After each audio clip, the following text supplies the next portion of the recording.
Hello from Mindset Daily, wishing you a day full of health, peace, and happiness. Thank you for watching the Mindset Daily channel. Don't forget to like and subscribe to support us. Thank you so much. What if the perfect moment to change your life isn't in the future, but hiding in your daily routine? What if growth isn't a breakthrough, but a habit, one that quietly rewrites your identity? And what if the difference between who you are and who you could become lies in what you do when no one's watching? If you're still waiting for the perfect time to start improving your life, stop. That moment you're looking for, it isn't coming, because it's already here. The truth is, growth isn't a one-time event. It's a consistent daily practice. And when you commit to working on yourself every single day, you don't just change your habits. You reshape who you are. You redefine your potential. But skip one day, just one, and comfort begins to whisper. You drift. You delay. You slowly forget the person you are capable of becoming. That's how dreams fade. Not in an instant, but in small moments of neglect. The people who rise, the ones who lead and leave legacies behind, they don't wait for growth to happen. They schedule it. They build it into the fabric of every day. For them, discipline isn't a suggestion. It's the price of admission to the life they claim they want. In just a few moments, you'll learn how to create a daily rhythm of self-development, how to grow, evolve, and never fall behind again. Because here's the truth. You are the project of a lifetime, and there is no greater investment than the one you make in yourself. You're not just a human being, you're a living construction site. Every morning you wake up holding invisible bricks in your hands. The question is, what are you building with them? While most people unknowingly build walls of excuses, you are being called to build something lasting, a legacy. Proverbs 4 verse 7 says, "Wisdom is the principal thing. Therefore, get wisdom." If your mind is your master tool, why would you let it stay dull? Sharpen it. Learn. Read. Reflect. Not once. Every single day. Because success doesn't ask what you did once. It asks, what do you always do? Imagine a sculptor standing before a slab of marble. One strike won't create a masterpiece, but with each deliberate chisel, the vision begins to emerge.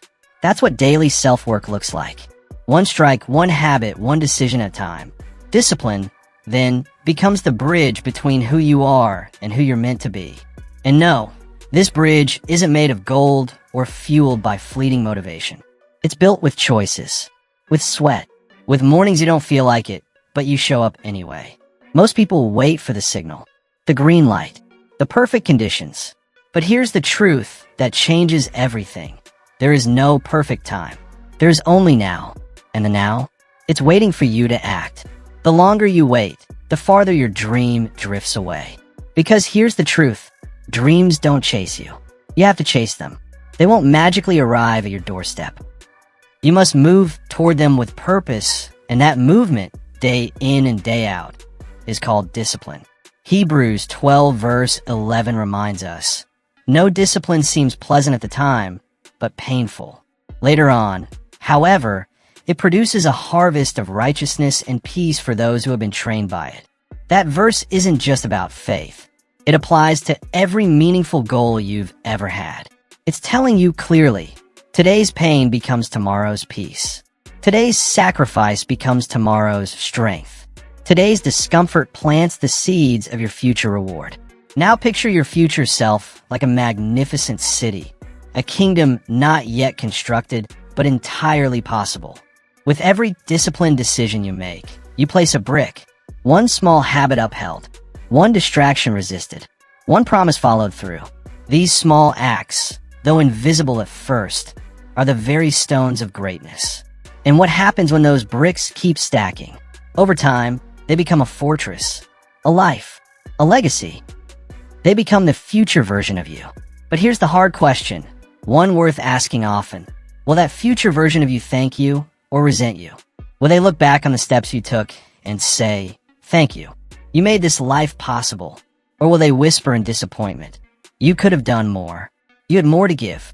That's the power of one brick. One small act of effort each day. You don't need a leap. You don't need a breakthrough every morning. All it takes is one honest action stacked on top of the last. Walk just 1 mile a day, and by the end of the year, you've traveled 365 miles. That's the quiet power of consistency. While others are still dreaming, you're building. But stop walking, and you stall. You stagnate. The dream begins to fade. Not because it's gone, but because you stopped reaching for it. So the real question isn't can you do it? We already know you can. The real question is, will you do it today? Will you take that next small step? Or will you keep rehearsing the same reasons, the same fears, the same delays? Because every moment you hesitate, someone else is building, someone else is moving. And every time you choose to delay, your dream stays delayed with you. But every time, every single time, you step forward in faith, you meet the future halfway. And that's where the real transformation begins. Discipline is the only bridge strong enough to carry your dreams across the vast divide between wishful thinking and actual achievement. Without it, dreams remain distant, shadows of what could have been. But when you commit to walking that bridge daily, no matter how slow the pace, you begin the journey from possibility to reality. So cross it, step by step, day by day. Now, let's talk about the fuel for that journey. Self-belief. Self-belief is the oxygen of progress. You can't run a marathon without air, and in the same way, you can't pursue a vision without believing you're meant to reach it. Your intentions may be pure, your goals clearly defined, but without belief, you won't sustain the effort required to bring them to life. And here's the critical part most people overlook: your environment.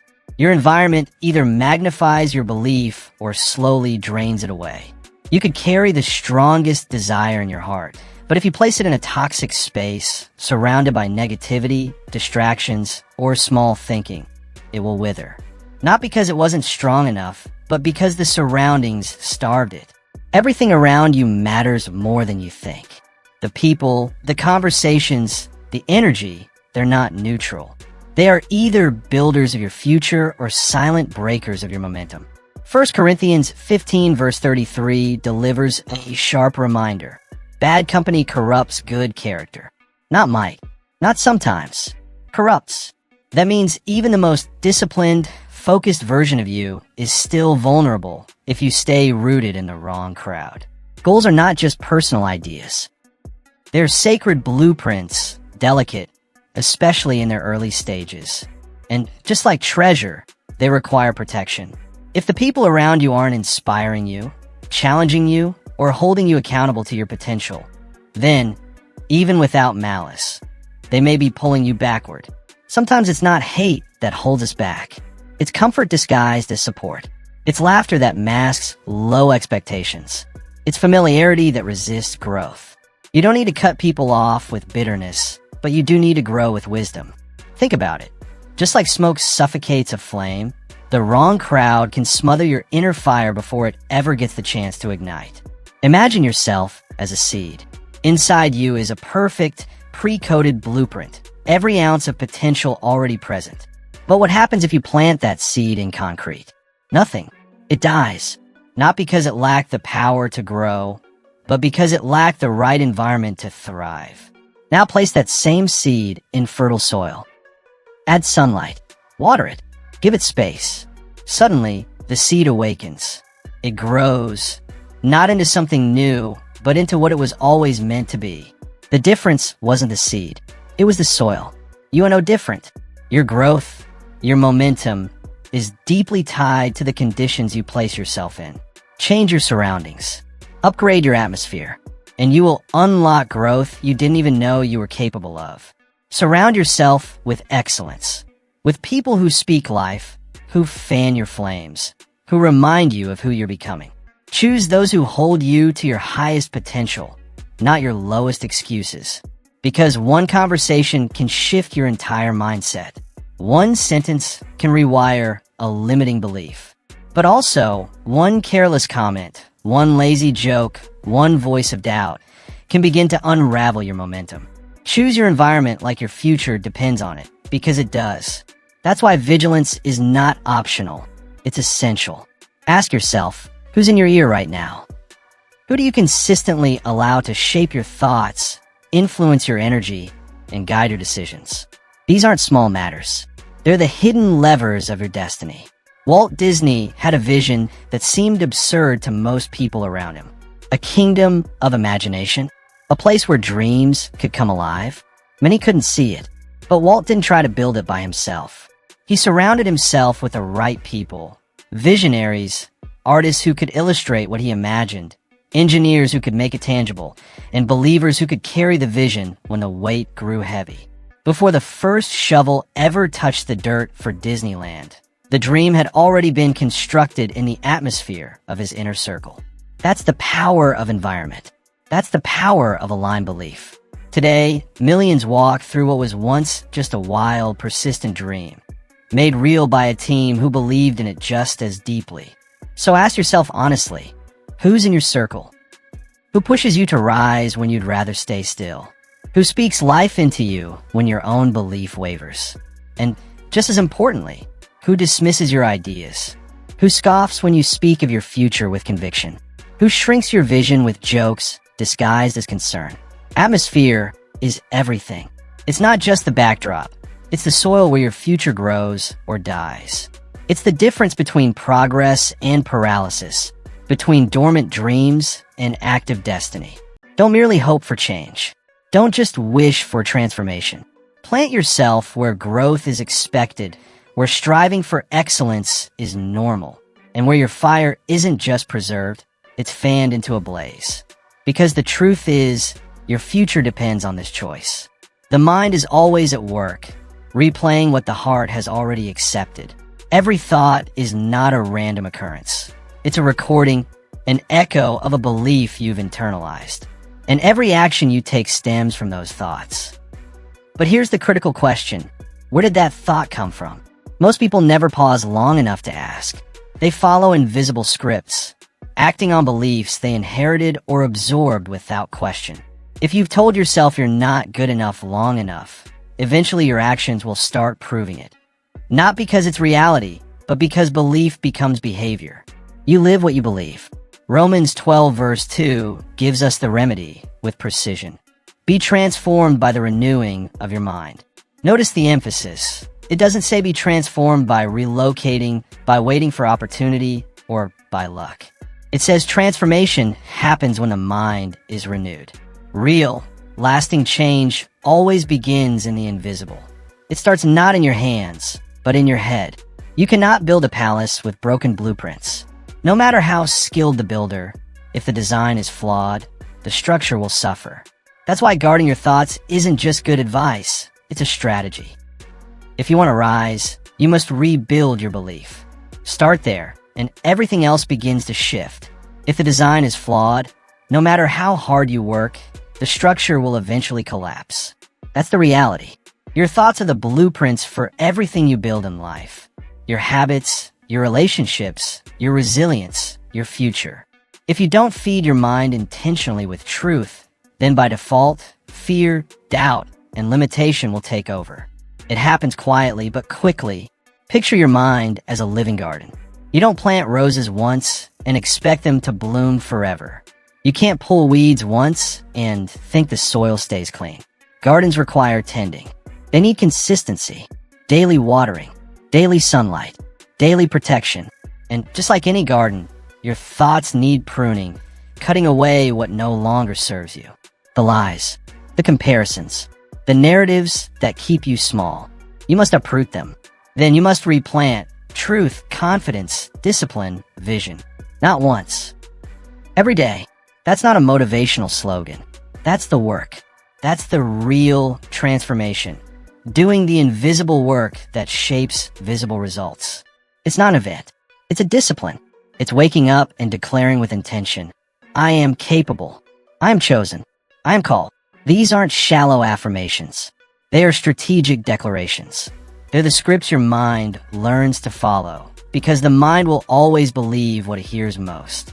So what are you allowing it to hear? Helen Keller was blind and deaf before she was even 2 years old.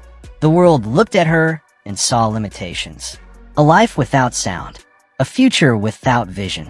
But someone, her teacher, Believe for her until Helen learned to believe for herself. And once that belief took root, everything changed. The world didn't shift around her. She shifted how she saw the world without needing to see it at all. She went on to write books, deliver speeches, and ignite movements. She couldn't see the world, but she changed it. Why? Because she rewrote the internal story. She changed the narrative. And that's exactly what you must do. What story are you replaying every day? Your mind isn't a cage unless you let it become one. It's a canvas. Every thought you entertain paints a stroke. Over time, those strokes become your self-portrait. With enough repetition, you'll either end up with a masterpiece of purpose or a mess of missed potential. You can't stop every thought from showing up, but you can choose which ones stay. You get to decide which thoughts get fed, which ones get repeated, which ones build the house you live in. So feed your mind discipline. Feed it clarity. Feed it vision. Turn down the voice that says, "You can't," and turn up the one that whispers, "You were made for this." Because at the end of the day, the loudest voice will always win. And it must be yours. This isn't just about having a positive mindset. This is warfare. And the battlefield, it's right between your ears. Every victory you're aiming for, every breakthrough, every transformation will first be won in the quiet trenches of your thoughts.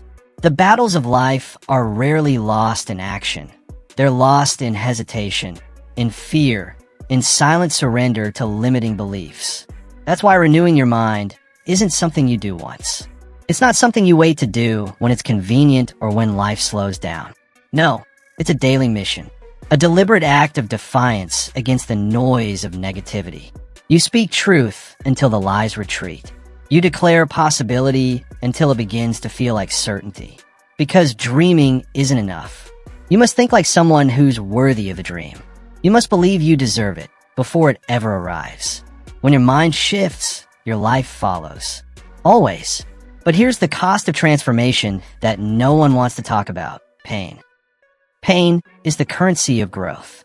Everyone says they want to grow, but few are willing to pay the price. Why?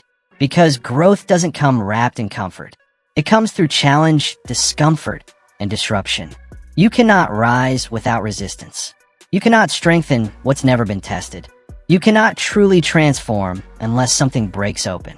Sometimes that something is you. James 1 verses 2-4 doesn't whisper. It commands. Count it all joy when you face trials, because the testing of your faith produces perseverance. This is more than comfort. It's a strategy. It means don't just survive the pain. Welcome it. Not because it feels good, but because it does good. It stretches you. It strengthens you. It sanctifies the parts of you that comfort could never reach. So many pray for breakthrough, but resist the breaking. But look closely at nature's own design. Every towering tree began as a simple seed. That seed didn't rise immediately into sunlight.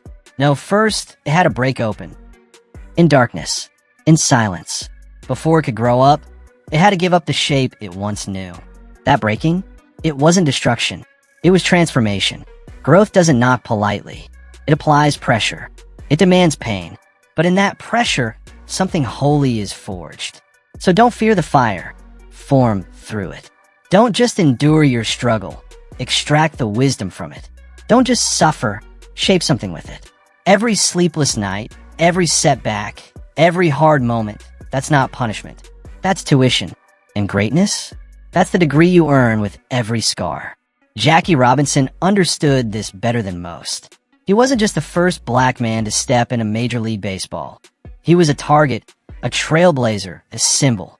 Every game he played wasn't just about skill. It was about endurance. He carried insults heavier than any bat.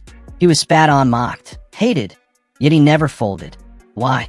Because he understood pain was not meant to break him. It was meant to build him. His pain could have silenced him. It could have shut down his purpose, dimmed his light, and buried his legacy before it even began. But Jackie Robinson chose otherwise. He turned his pain into power. Every time he stepped up to the plate, it was more than just a game. It was a declaration. Every swing wasn't just about scoring a run. It was a stance, a statement to the world that courage cannot be crushed. He didn't just play to win. He He played to change, to shift the course of history, to challenge the systems that said stay silent, and to show us all what rising through pain looks like. You might not be standing on a baseball field.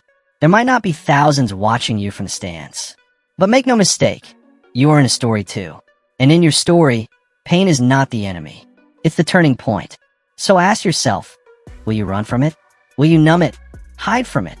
Blame others for it? Or will you rise through it? Will you let the pain refine you?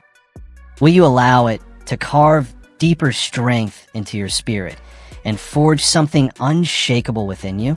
Pain is not weakness. It's the signal that growth is near. It's the alarm clock of transformation. It's the seeds splitting open in the soil, the muscles tearing to make way for new strength, the fire that refines pure gold. You're not broken because you hurt. You're breaking through. Right now, your character is being shaped. Your capacity is expanding. Your destiny is being written with every struggle you survive. Don't despise the discomfort. Don't wish it away. Lean into it. Let stretch your patience and deepen your faith. Let pull new levels of grit and grace from within you. Because comfort never produced a champion. Comfort never created a legacy. And comfort will never reveal the highest version of who you are. Everyone wants the view from the mountaintop, but how many are willing to climb? The climb is hard. It hurts. But only those who climb will see. Only those who stretch beyond what's easy will grow. And only those who press through the pain will rise. So don't go around the pain. Don't wait for it to disappear. Go through it. Because pain isn't your prison. It's your passage. It's the narrow road to the life you were meant to live. And here's the truth that most ignore. Consistency is the real superpower. It's not your moments of motivation that shape your future. It's what you do when no one's watching. It's not the one-time effort. It's the daily commitment. The rhythm of discipline is more powerful than the burst of inspiration. One step doesn't build a journey. One effort doesn't create a legacy. But the repetition, the habit, the choosing to return again and again, that's what carves greatness into the foundation of your life. Maybe right now, you feel unseen. Maybe your hard work feels like whispers in an empty room. But what if those whispers are echoing into the future, laying the bricks of a life you're building? Psalm 1 verse 3 paints this picture beautifully. The righteous are like a tree planted by streams of water, yielding fruit in its season. Not immediately, in its season. That means the work you do today may not bloom tomorrow, but it will bloom. Stay rooted. Stay faithful. Stay consistent. Because the harvest always comes to those who refuse to quit. That means there will be days with no visible fruit, only faith. Days with no applause, only persistence. Days with no spotlight, only the steady rhythm of showing up. And yet, like the tree planted by streams of water, growth is happening beneath the surface. You may not see it yet, but it's taking root. A tree doesn't grow by forcing itself taller overnight. It grows by staying rooted, by drawing daily strength from the soil. That's what consistency looks like. It's quiet, often unseen, but always working. That's you. You don't need a dramatic breakthrough. You need daily devotion. You need to water your vision with action, even when there's no applause. Because the seeds you sow in silence will one day bloom in public view. Growth rarely announces itself. It doesn't always arrive with fireworks or fanfare. It comes in the form of small choices, getting up when you're tired, repeating the process when it feels dull, and pushing forward even when progress is invisible. Imagine a blacksmith standing over a raw piece of steel. The first strike does nothing, nor does the 5th or the 10th. But with each blow, heat builds, pressure builds, until finally, the steel begins to change. That's how life works. Transformation doesn't come all at once. It comes through repetition. So the question is, will you keep striking even when nothing seems to change? Success doesn't respond to passion alone. It responds to perseverance. And consistency is perseverance in motion. It's faith that wears boots, hope that follows a calendar. The difference between average and extraordinary isn't always talent. It's the ability to keep showing up when the emotion has faded. Let your discipline speak louder than your doubt. Let your work ethic outlast your excuses. Don't wait for motivation. Decide once, then honor that decision daily, even when it's hard, even when it's boring, even when no one claps. Because the world does not hand rewards to those who occasionally wish. It honors those who consistently work. Take Booker T. Washington, for example. He wasn't born into privilege. He was born into slavery. His beginnings were wrapped in hardship, silence, and struggle. But he didn't let his circumstances write his story. He taught himself to read by candlelight, one word at a time. He walked miles to attend school, not for praise, not for recognition, but for transformation. And over time, his steady efforts built something that could not be ignored. He founded the Tuskegee Institute. His words reached presidents. His ideas reshaped the education system. But none of it happened in a flash. It was the result of thousands of unseen moments of hammering the same spot again and again until change came. So now, it's your turn to reflect. What have you committed to so fully, so consistently, that it's no longer just a task? It's who you are. What are you building, not in sprints of effort, but in steady, faithful strides? Greatness is not a finish line you suddenly cross. It's a road you walk every single day. Don't wait around for motivation. It's unreliable. Be driven by discipline instead. Be like the tree, grounded, steady, and nourished. Watered not by emotion, but by commitment. Rooted not in comfort, but in conviction. And trust, truly trust, that in the right season, your fruit will appear. Because the future you're building doesn't emerge from rare moments of inspiration. It's shaped by the footsteps you take daily. Let each one be intentional. Let each one prove your direction. Consistency bends the world in your favor. It's not about massive leaps. It's about forward motion, repeated often enough to shape your reality. So speak life into your vision, because your voice isn't just noise. It's a creative force. Words aren't empty sounds. They're seeds. And like all seeds, they grow. Every sentence you speak holds power, whether or not you recognize it. Some words build, others break. Some bless, others burden. They either shape or shatter. Proverbs 18 verse 21 says, "Life and death are in the power of the tongue." That's not just a poetic proverb. It's a spiritual law. It reminds you that your words are not passive. They are active participants in the creation of your reality. So what are you creating with your language? What atmosphere are you building with your declarations? Are your words lifting your vision or limiting it? Do they ignite courage or cast doubt? Every time you say, "I can't," you're feeding your doubts and draining your potential. But when you say, "I will," something sacred awakens inside of you. Your soul hears it. Your faith hears it. The very structure of your being begins to align with that promise. You give heaven something to bless. You open a door for possibility to walk in. You shift your energy toward action. And suddenly, what once seemed impossible feels within reach. Your words are more than affirmations. They're declarations of direction. Speak life with boldness. Not because it's wishful thinking, but because your future is listening. Every phrase you speak becomes part of the path you walk. Like a captain steering a ship, it's not the storm that determines the destination. It's the rudder. And that rudder? It's your words. Though small, it controls the course. So speak like someone with purpose. Speak like someone who's going somewhere. Because you are. Your words are not background noise.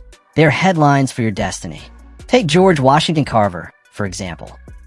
Born into slavery, abandoned by privilege, he had every excuse to give into bitterness. But he didn't. Instead, he looked at a simple peanut and saw possibility. He believed that every creation contained purpose, and he dared to speak to nature itself. Yes, he talked to peanuts. He asked questions. He listened for divine responses. And what came of that? Over 300 innovations born from a single, humble seed. Why? Because he believed. Because he spoke. Because he understood the divine law of life and death in the tongue. And he chose life. His words were not mere sounds. They were keys. Keys that opened doors others never even knew existed. Keys that unlocked innovations, opportunities, and breakthroughs. So must you speak. Not passively, not aimlessly, but with purpose.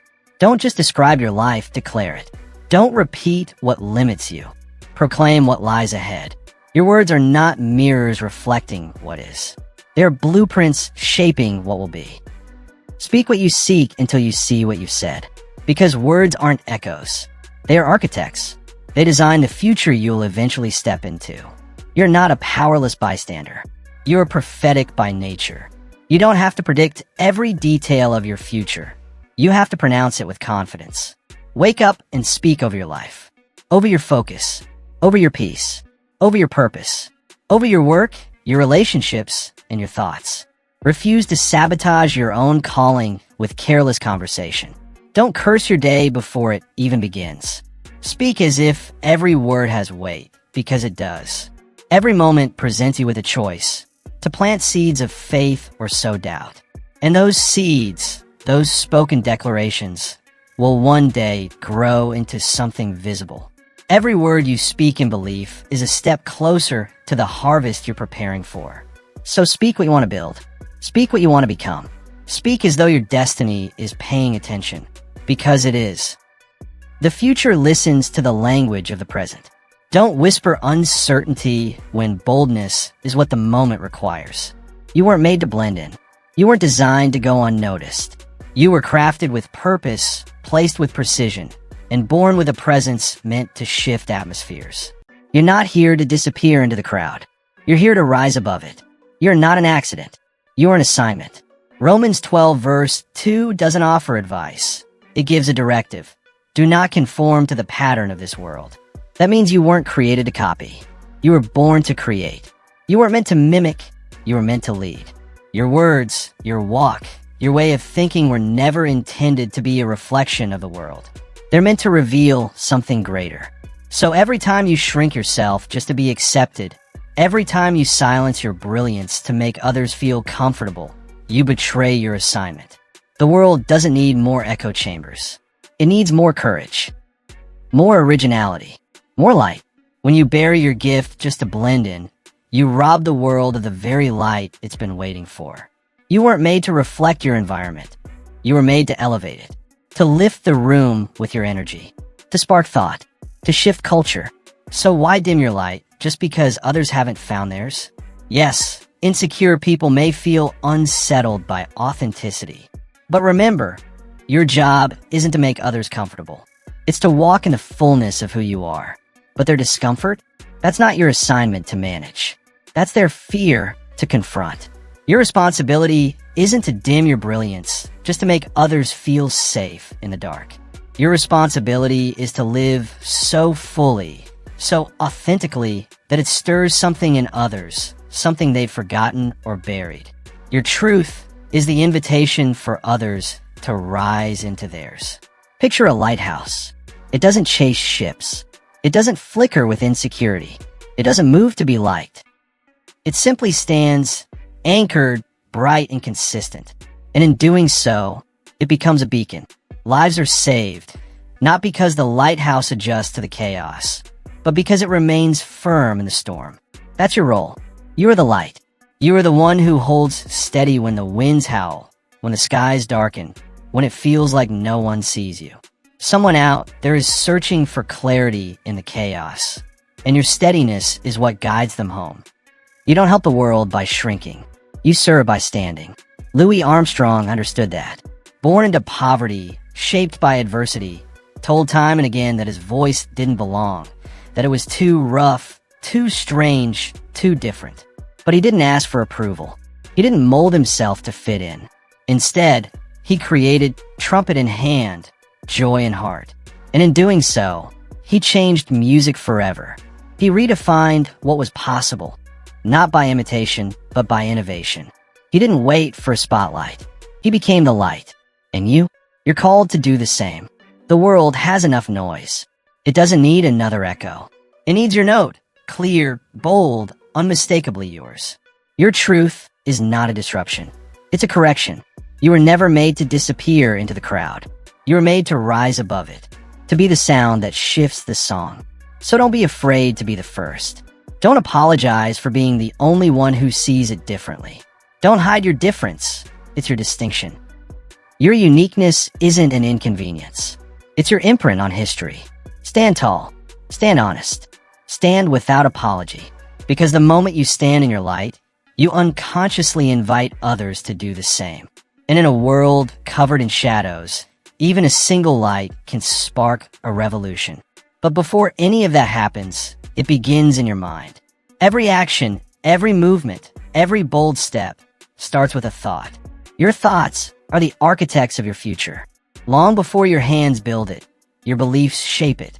What you think, and more importantly, what you think repeatedly begins to settle into belief. And that belief, it becomes the compass by which you navigate life. It becomes the script running in the background, quietly dictating how you view challenges, how you receive opportunities, how you make decisions. What story are you letting play on repeat? Proverbs 23 verse 7 says it with piercing clarity. As a man thinketh in his heart, so is he. That means your life is not first formed by the conditions around you, but by the convictions within you. It's not your circumstances that define you. It's your assumptions about what those circumstances mean. You're not stuck because of what you've done. You're stuck because of what you've come to believe. Beliefs about your value, your ability, your potential. These aren't harmless opinions. They become ceilings. And the only way to break through a ceiling is to dig deep and change the structure underneath it. Your thinking. This isn't just mindset talk. It's spiritual law. It's principle. It's truth. Your thoughts carry weight. They are seeds planted in the soil of your future. And every single day, whether you realize it or not, you're planting something. So, ask yourself, are you sowing weeds of doubt or seeds of vision? What you continually feed your mind becomes the foundation of your mindset. And that mindset, it becomes the map you follow. Shift your thoughts, and you shift your direction. Renew your beliefs, and you renew your future. Start every day with vision. Not the world's version of you, but the version you were called to become. Speak identity over your life before the noise of the world tries to name you. Guard your mind like the vault it is. You wouldn't leave the front door open for thieves, so why invite lies to roam freely in your thoughts? Monitor what you allow inside. That internal voice you hear daily, it's either your greatest coach or your worst critic. And unless you train it, it runs on autopilot. So take the wheel. Retrain your inner dialogue. Replace every I can't with I'm learning. Turn I failed into I've grown. Speak not what you feel in a fleeting moment, but what you choose to believe on purpose. That's the discipline of renewing your mind. That's how the shift happens.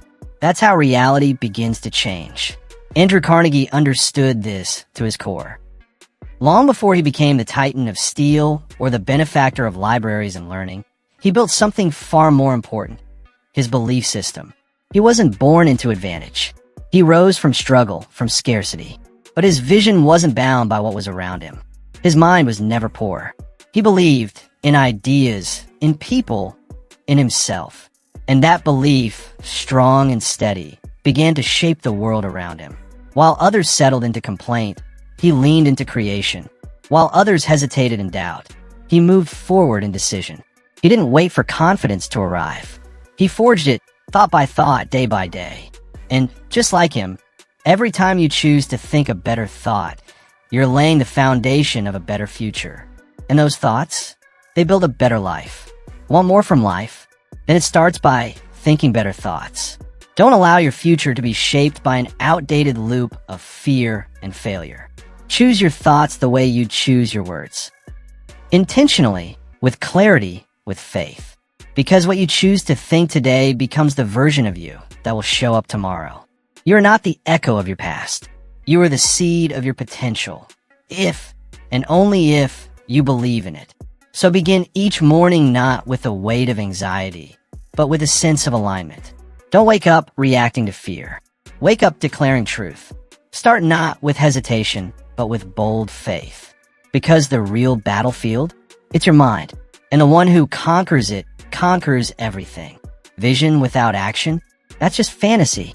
You can dream endlessly, but unless your feet move, your future won't either. No matter how beautiful the vision, if you remain still, it fades into a distant wish. You can fill notebooks with goals, whisper affirmations to your reflection, map out every detail of your dreams. But if you don't act, all of it dies quietly in theory.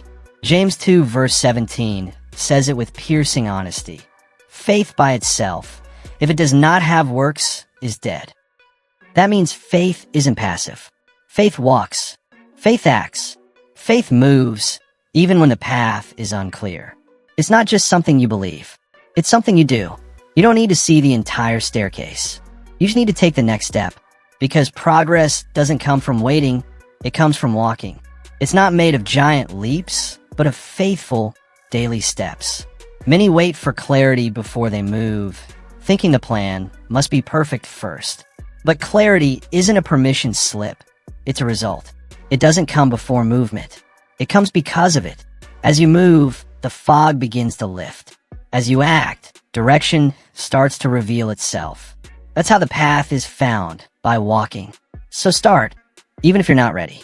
Move, even while questions remain. Trust that momentum generates clarity. Trust that your motion stirs something greater. Because when you take the first step, heaven leans in. When you step out, the path begins to unfold. Breakthrough doesn't show up in your waiting room. It shows up in your pursuit. Don't wait until it's perfect. Don't wait until every question has an answer. Don't wait for the fear to magically vanish. Execute with what you have, using what you know, exactly where you are right now. Remember Thomas Edison? He failed thousands of times while trying to invent the light bulb. Imagine if he had waited for the perfect plan, the perfect timing, the perfect version. If he had waited for all conditions to align, the world might still be sitting in darkness. But he didn't pause. He didn't overplan. He acted. He pressed forward. He didn't let failure define him. He let it refine him. His success wasn't born from perfection.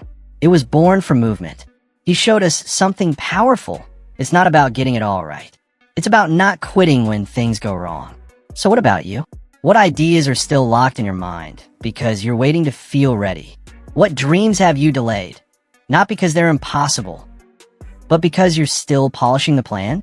What small step could you take today that might open the door to everything tomorrow? Faith doesn't wait. Faith walks. It builds. It initiates. It moves even when the road ahead is unclear. You don't have to be fearless. You only need to be willing. Willing to begin. Willing to risk. Willing to take the shaky step that might just become a solid foundation. Don't let hesitation keep you stuck in preparation. Stop waiting. Start building. Your breakthrough isn't hiding in your ideas. It's hiding in your actions. Just one step. That's all it takes to shift the direction of your story. And that first step, it begins right now. Here's the truth. You're responsible for your results, not your circumstances. Blame is a path many take. It's wide, it's easy, it's crowded. When life goes off script, it's so tempting to look outward, to blame your upbringing, the economy, the people who let you down, or the events you never asked for. And sure, in the moment, saying this isn't my fault might bring some relief. But here's the problem with blame. It feels empowering, but steals your power. Because as long as you blame, you delay the one thing that can change your life: responsibility. Responsibility is uncomfortable, but it's liberating. Because when you take full ownership, you take back control. And control is the first step toward real change. If you're still waiting for someone else to fix what hurt you, what broke you, or what stopped you, you're handing them the pen to write your next chapter. Take it back. Write it yourself. And that, right there, is the fastest route to staying stuck, refusing responsibility. But let's be clear. Responsibility is not a punishment. It's not a burden to fear. It's power in its purest form. Yes, the world may have wronged you. Yes, life might have handed you some incredibly heavy weights to carry. But here's a truth that won't flinch. Blaming those things won't make your load any lighter. Galatians 6 verse 5 reminds us, each one should carry their own load. That's not just divine instruction, it's divine empowerment. It means that the path to your breakthrough is already in your grasp. You don't need someone else's permission to begin. You don't need someone to come and fix it for you. What you truly need is the courage to look yourself in the mirror and say, this is my life. This is my responsibility. And this is mine to change. When you embrace that mindset, you stop waiting for better weather and you start adjusting your sail. And in doing so, you realize something powerful. No storm can stop a person who's already decided to move forward. It starts with changing your language. Catch yourself when you say, I can't because, and shift it to, what can I do with what I have right now? That's the spark of ownership. That's the pivot point where transformation begins. And it doesn't require a massive overhaul. It begins with small, consistent actions. When you stop waiting for everything to be perfect, you start making real progress. That first step could be as simple as setting your alarm a bit earlier. It could be a decision to quit complaining and start solving. Maybe today it looks like choosing gratitude over bitterness. These might seem like minor choices, but they're not. Every single one is a seed.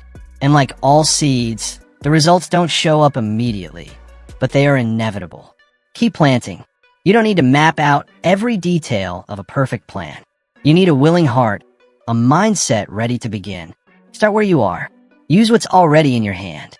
You may not have a large bank account, but maybe you have time. You may lack connections, but creativity is already yours. History proves it. The most successful, most transformational figures didn't inherit an easy path. They forged one. They took what looked like wounds and shaped them into wisdom. They used every setback as fuel. They didn't avoid their limitations. They turned them into strategy. And do you know what they all had in common? They didn't run from their story. They owned it. They didn't let their story own them. Franklin D. Roosevelt was struck by polio during the height of his strength.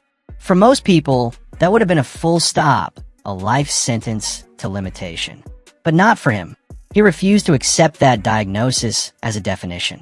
He couldn't move his legs, but he could still move hearts, shape history, and lead with conviction. And that's exactly what he did. He became a guiding force through some of the darkest chapters in American history, the Great Depression and World War II. His leadership didn't emerge in spite of his struggle. It emerged through it. His influence wasn't weakened by hardship. It was refined by it. He showed the world that true leadership isn't built on the absence of obstacles, but on the refusal to be defined by them. And just like Roosevelt, you must find that fire inside yourself. You're not a product of what happened to you. You are the architect of what happens next. So stop reciting the reasons you've stayed stuck. Stop editing the narrative of limitation. Instead, pick up the pen and start rewriting the story, your story. Because blame, it changes absolutely nothing. But ownership changes everything. And the moment you stop waiting and start owning, that's the exact moment your power returns. That's when the shift begins. That's when the world begins to respond. Not to your complaints or your fears, but to your decision. The moment you declare, I will rise, not because everything went right, but precisely because it didn't, that's the moment transformation begins. You're not a victim. You're a vessel. So take the wheel, set the sail, and move forward with purpose. Because your freedom, it's been waiting, not on your circumstances to change, but on you to take ownership. And in that pursuit, never forget this. Rest is not a sign of weakness. It is a weapon. Burnout doesn't come from working hard. It comes from ignoring yourself. It's not about how long your task list is. It's about how long you've gone without tending to your soul. You were never designed to run on empty. You were never built to produce endlessly. Even the sun sets. Even the ocean pulls back. Even in Genesis 2 verse 2, the creator of the universe, after 6 days of relentless creation, rested. Not because he was weary, but because rest is sacred. So why do we convince ourselves that we're above the law of restoration? Why do we push like we're immune to collapse? Rest isn't retreat. It's resistance. It's a rebellion against a culture that tries to measure your worth by your exhaustion. There's a hidden pride in burnout, isn't there? A whisper that says, if I stop, everything will fall apart.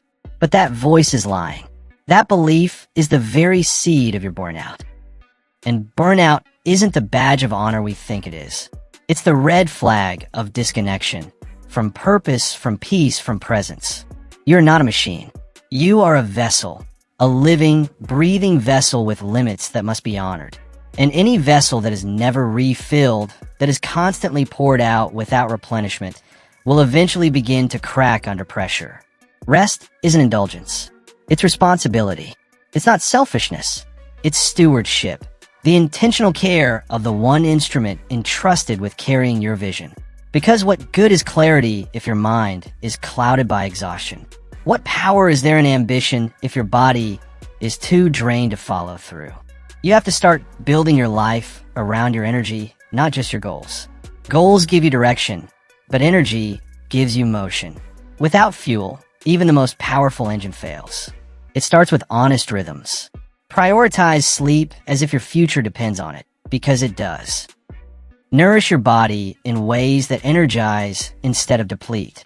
Breathe deeply, not just when you're overwhelmed, but regularly, as if your peace depends on it. Set boundaries, not as walls to isolate, but as gates that protect your clarity and your spirit. Rest isn't a sign that you lack discipline.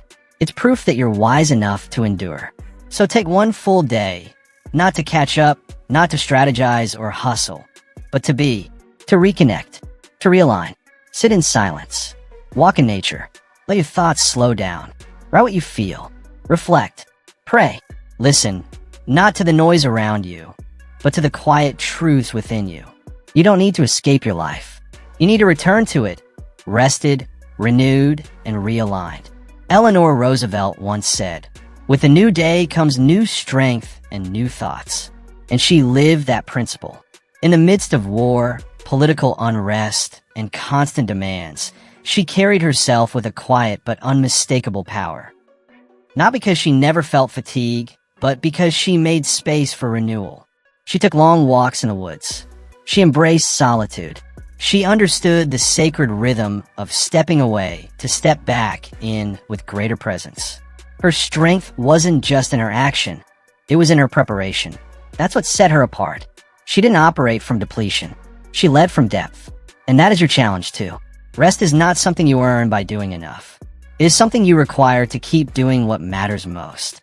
Don't wait until your body sends warning signs or your mind begins to unravel. Don't treat burnout like a badge of honor. The real strength isn't in pushing until you collapse. It's in rising each day with clarity, focus, and peace. That's what true rest gives you. Not escape, but endurance. So today, unplug to reconnect. Pause not because you're giving up, but because you're gearing up. Breathe, not as a retreat from the world, but as a return to the strength within you. A rested you is a powerful you.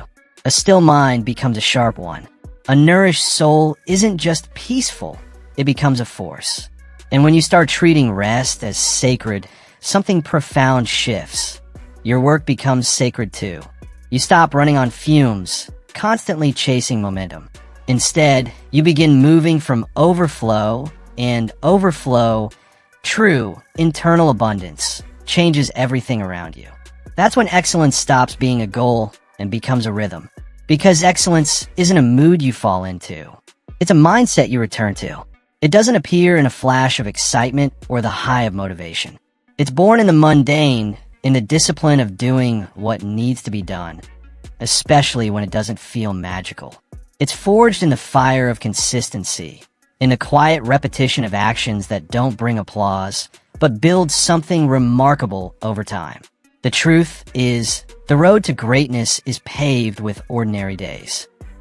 Days where nothing seems to shift, but your choice to show up creates the shift.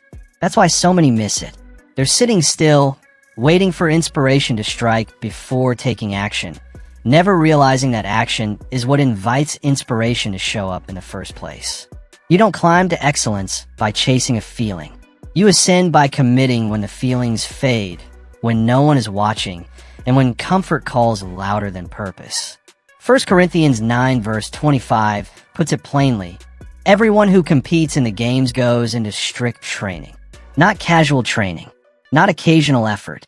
Strict. Focused. Consistent. That's the difference. Excellence isn't about doing more things. It's about doing the right things with purpose and precision. It's not about flash. It's about faithfulness. It's rarely glamorous. Most of the time, it's hidden. No crowd cheers when you wake up early. No headlines are written for the countless quiet decisions you make to keep going. But heaven notices. Heaven counts every unseen effort, every act of obedience, every quiet yes. And eventually, the world catches up. It sees the fruit, the outcome, the legacy, but only after seasons of planting without praise. Most people crave the reward, but few are willing to endure the routine. Yet routine, that simple, sacred repetition, is the birthplace of mastery. It is the grindstone that sharpens your gift day by day, unnoticed but undeniable. So every time you show up when you're tired, every time you say yes to discipline instead of distraction, you're sending a message to your destiny. I will not be average. I will not settle. You don't have to feel like a champion to train like one. You don't have to wait for confidence before you act. You just need to act as though it's already yours. Because when your actions speak first, your identity will eventually follow. The path to becoming isn't paved with emotions. It's paved with decisions. So how do you live this out? You decide. Not once, but every day. You choose to make excellence your standard, not your rare exception. You bring purpose into the smallest moments. That means brushing your teeth with presence, writing that email with clarity, leading that meeting with focus, cleaning your space with gratitude. It's not about chasing perfection. It's about showing up fully. Excellence isn't a performance. It's a posture, a way of being that begins long before it's ever seen by others. It starts in the heart, and only then flows through the hands. And it has nothing to do with being better than someone else. It's about being better than the version of you who showed up yesterday. And that growth, it starts in the unnoticed places. The quiet, consistent decisions you make when no one is clapping, when no one is watching. Think of Florence Nightingale. She didn't begin with a desire for applause or legacy. She simply refused to abandon her standard of excellence. Even in the dark, even when the world offered no recognition. Night after night, when others were exhausted, she kept nursing the wounded. Her discipline wasn't loud, but it was relentless. She trained in silence so she could serve in strength. Her life didn't just make history. It left behind habits that outlived her name. That is the mark of quiet greatness. You don't need the spotlight to shine. You need commitment. You need the willingness to be excellent when no one is watching, because that's where real transformation happens. Excellence isn't something you go out and find. It's something you grow into. It's a muscle formed in the dark, a fire protected in the silence. And here's the beauty. When you train like a champion, passion eventually shows up. The results come. But even greater than the outcome is what forms within you. Character. And character is what everything lasting is built on. So don't wait for motivation to knock on your door. Don't hope for the perfect time. Make a choice. Build your rhythm. Keep your promises to yourself, especially the quiet ones. The world may reward what people can see, but heaven rewards what you do when no one sees it. So show up. Again and again. Train your mind. Refine your habits. Because the future belongs to those who stay faithful in the shadows. Elevate your standards quietly, daily, intentionally. And before long, excellence won't just be something you occasionally strive for. It will become your default. It will become who you are. That shift, that's the true reward. That's the silent triumph the world rarely sees. And that's exactly how legacies are built. Not in explosions of brilliance, but in one quiet decision, one faithful action at a time. Confidence doesn't arrive like a lightning bolt. It grows like a tree, steadily, patiently, through commitments kept and promises honored. It doesn't blossom in the spotlight or erupt in applause. It isn't handed to the loud or inherited by the charming. Real confidence is forged in private, unseen, uncelebrated, unshakable. It's in the early mornings when no one else is awake. It's in the choice to follow through on what you said, long after the mood you said it and has faded. It's in the decision to show up not because you feel ready, but because you said you would. Luke 16 verse 10 declares, "He who is faithful in very little is faithful also in much." That's more than a scripture. It's a strategy, a blueprint for building inner strength. Because if you can be trusted with the small, you're training yourself for the weight of the big. It starts with the early alarm you don't snooze, the nutritious meal you choose over convenience, the effort you put in when no one's clapping. These tiny wins matter. Why? Because every single time you say, "I'll do it," and then follow through, you're telling your mind, "I keep my word." And that belief, not what others think of you, but what you believe about yourself, becomes the birthplace of confidence. Each completed task, each honored promise, each temptation resisted becomes another brick in the foundation of a life built on trust. Confidence isn't noise. It's not hype or performance. It's not pretending to have it all together. It's the quiet certainty that you'll show up again and again because you've built the habit of doing so. You don't need a crowd to become stronger. You need consistency. And consistency builds trust, not just with others, but with yourself. Because think about it. When someone constantly breaks their word, do you trust them? Of course not. The same rule applies inward. If you're always saying, "I'll start tomorrow," or "next week I'll be different," but never following through, you chip away at your own belief in yourself. But when you follow through, especially when it's inconvenient, when it's uncomfortable, when no one would blame you for quitting, you strengthen something far more valuable than a to-do list. You strengthen your core. And here's the deeper truth. Once you begin to trust yourself, the noise of the world fades. The critics? They lose their volume. Doubt? It loosens its grip. Why? Because you're no longer living for external validation. You've already given yourself permission to be powerful. You know who you are, not because someone praised you, but because you've seen your own discipline in motion. You've watched yourself rise when it was easier to stay down. Confidence, then, is not a show. It's not about looking bold. It's a quiet consequence of consistently honoring your own word. So take a look at your habits. Not just your goals, but your patterns. Are they reinforcing trust in yourself or silently eroding it? Do your actions reflect your intentions or do they contradict them? Every time you align your behavior with your words, you're adding strength to your inner foundation. And the deeper your roots grow, the less life can shake you. Think about a tree in a storm. The wind howls. The branches bend. But if the roots run deep, that tree stands tall. It doesn't collapse. If you want to build unshakable confidence, don't look to the crowd for applause. Look inward to your commitments. Start small. Wake up at the time you promised yourself. Finish the task you began. Honor the decision you made during a quiet moment of resolve. Because those are the moments where real confidence is forged. Not in applause, but in the furnace of personal discipline. Not through loud declarations, but through loyal consistency. Confidence isn't about being better than someone else. It's about becoming reliable to yourself. And when that loyalty to your own word becomes a way of life, that habit begins to shape your identity. The applause may come. Recognition might follow. But the real reward is something far greater. It's that grounded, steady sense of self that no external opinion can build and no criticism can tear down. That's the kind of confidence that doesn't just survive seasons, it carries you through them. It all begins with the promises you keep when no one's watching. Because character, in the end, is not what you project. It's what you practice. Quietly, daily, faithfully. You can impress with performance, but lasting impact? That only comes from integrity. Talent might open doors. Charisma can capture a room. But it's character, the unseen, unshakable kind, that keeps you grounded when the applause fades and the spotlight moves on. Integrity isn't flashy. It doesn't trend on social media, but it lasts. And what lasts matters most. Proverbs 10 verse 9 says it clearly. Whoever walks in integrity walks securely. Not publicly praised, securely. That's a different kind of reward. One that doesn't just elevate you in good times, but anchors you when the storms roll in. One that builds quiet trust, not temporary attention.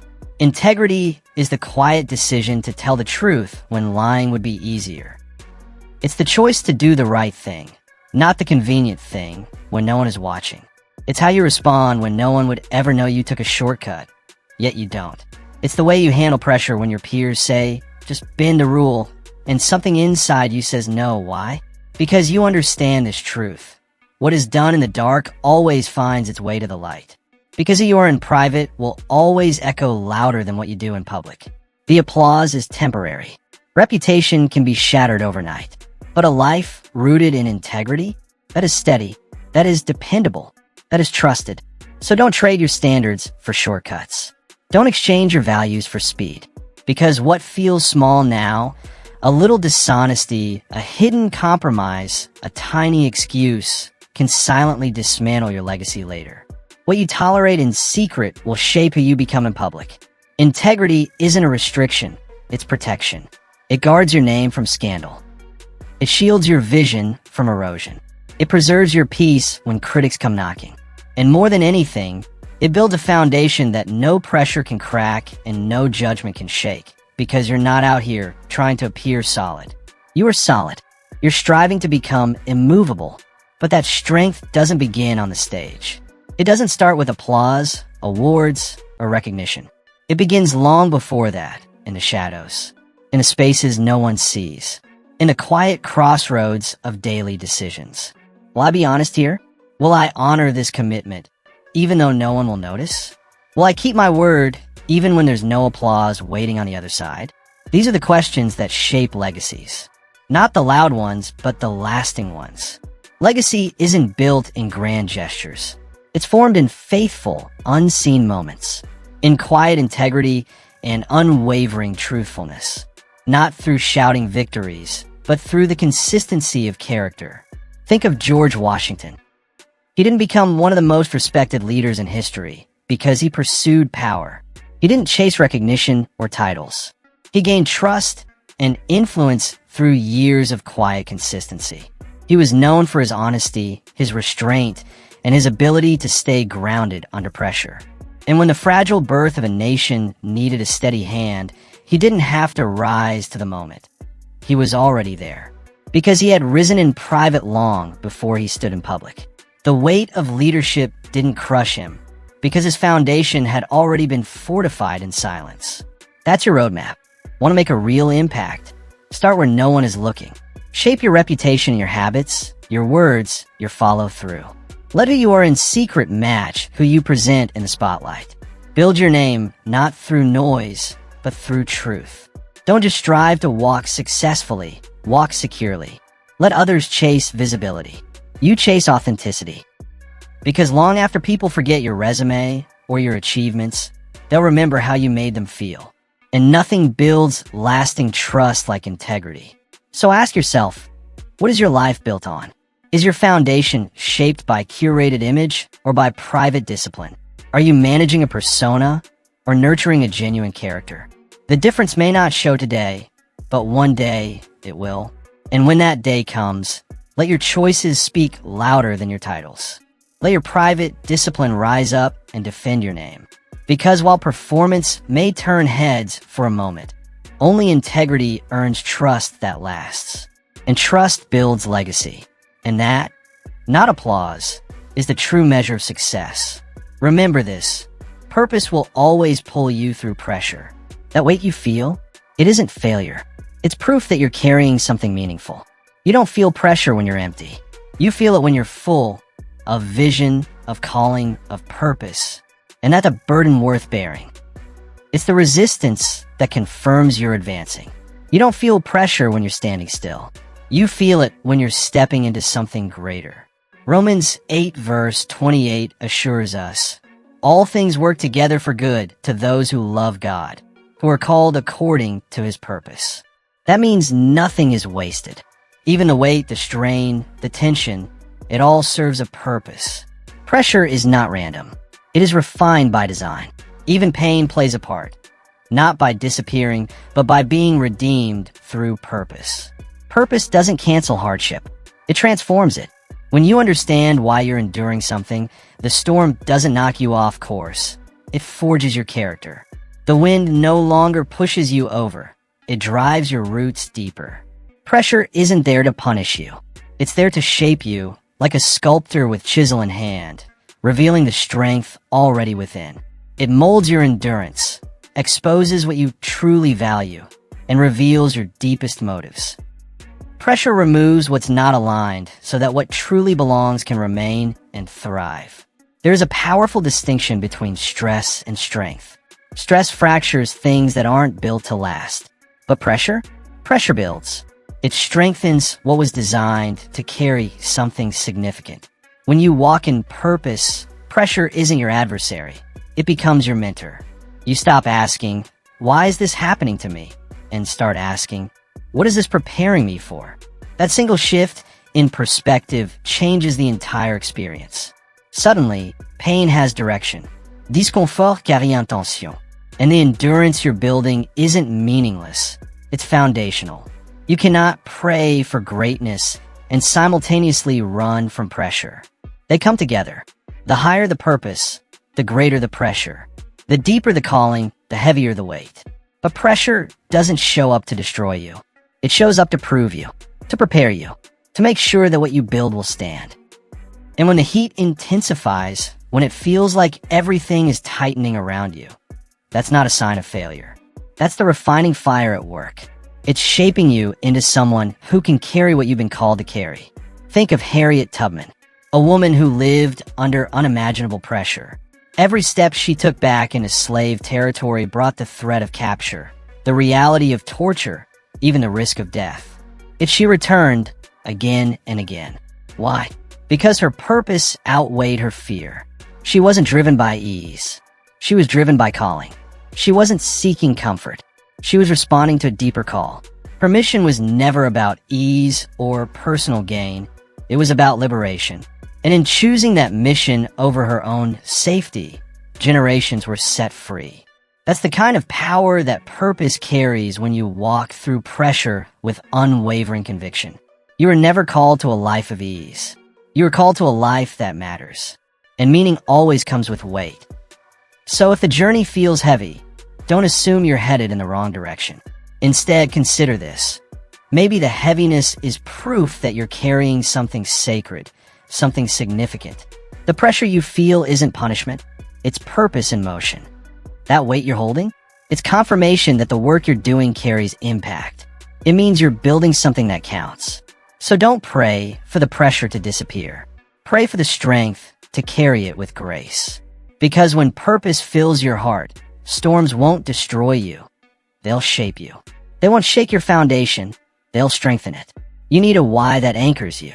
One so solid that when emotions swirl and chaos rises, it holds you firm. Your why must be stronger than your feelings. It must be louder than your doubts and deeper than your fear. Because moods will shift. Circumstances will change. Opinions will come and go.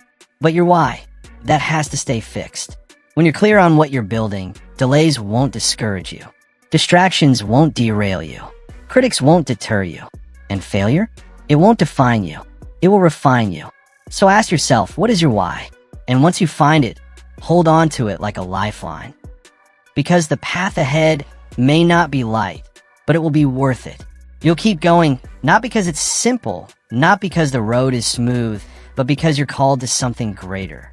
That calling becomes your compass when the pressure rises, when silence stretches, when answers feel distant.